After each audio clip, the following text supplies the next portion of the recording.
Vaillera, en bref Genèse 18, 1, 22, 24 DIE, apparaît à Abraham le troisième jour suivant sa circoncision à l'âge de 99 ans dans les plaines de Mamré. Cependant, Abraham voit 3 hommes et court à leur rencontre pour leur offrir l'hospitalité et s'active à leur préparer un repas de choix. L'un des voyageurs, qui, sous leur apparence humaine, sont des anges, annonce que, dans 1 an exactement, Sarah donnera naissance à un fils. En entendant cela, Sarah rit. Abraham plaide, mais en vain, en faveur de la cité corrompue de Sodome, que Dieu veut détruire. 2 des 3 anges y arrivent, et Lot, le neveu d'Abraham, leur donne l'hospitalité et les protège de la foule sodomite. Les 2 invités révèlent à leur hôte qu'ils sont venus détruire la ville et lui enjoignent de fuir avec sa famille. L'épouse de Lot contrevient à l'ordre reçu et se retourne pour voir la cité en flammes. Elle devient un pilier de sel. Lot et ses 2 filles trouvent refuge dans une grotte. Ces dernières croient être les seules survivantes, avec leur père, d'un châtiment qui aurait frappé le monde entier. Elles enivrent Lot, partagent sa couche et conçoivent 2 fils qui seront les pères des nations de Moab et d'Ammon. Abraham s'en va à Guérar, où règne Avimelech.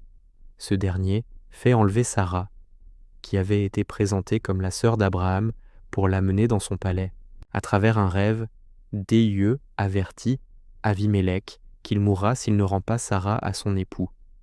Abraham explique qu'il craignait qu'on le tue pour prendre la ravissante Sarah.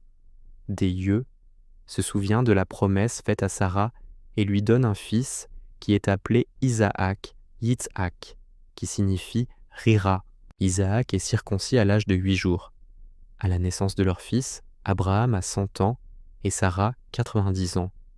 Agar et Ismaël sont chassés de la maison d'Abraham après que Dieu ait ordonné à ce dernier: tout ce que dira Sarah, écoute sa voix, et promis qu'Ismaël serait le père d'une nation.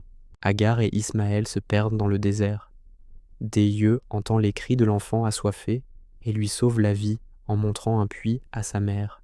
Avimelech conclut une alliance avec Abraham à Beer-Sheva, où Abraham lui donne 7 brebis en signe de leur trêve. Dieu éprouve Abraham en lui commandant de sacrifier Isaac sur le mont Moria, le mont du temple à Jérusalem. Abraham se lève tôt le matin pour accomplir l'ordre divin. Isaac est lié et placé sur l'autel. Lorsqu'Abraham lève le couteau pour égorger son fils, une voix céleste lui commande d'arrêter, car maintenant, je sais que tu crains Dieu. Abraham voit alors un bélier, pris dans les buissons par ses cornes, qu'il sacrifie à la place d'Isaac. Abraham apprend qu'une fille, Rebecca, Rivka, est née à son neveu Bethuel.